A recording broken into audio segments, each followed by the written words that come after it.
እኛ አማራንን ብለን እንኳን አፋችንን ሞልተን መናገር የማንችል ምሁራን ነበርን ብዬ ነው ማስበው ሶሪ እኔ ትንሽ ስለሆንኩኝ ምናልባት ኤክስፒሪየንስም ለዚህ ያለ ማለት ላይሆን ይችላል ግን አፋቸው ሞልተው መናገር የማይችሉ ምሁራን ነበሩን ብዬ ነው ማስበው አማራ ነኝ የአማራ ጉዳይ ይመለከተኛል ብለው የሚናገሩ ምሁራን አልነበሩንም አሁን ደም ያሉትን ፋክቶችን ደሞ ስንመለከት ምሁር ናቸው ብለን የምንላቸውም ሰዎች መኖራችን ዲናይስ ከማረግ ደርሰዋል ብዬ አስባለሁ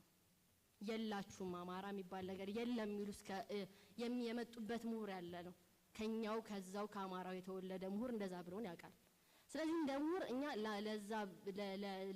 ለአማራው ምንም አላደረግንለትም እንበልና በጣም እኛ ራሳችን ድንጋይ ላይ ተምረን መጥተን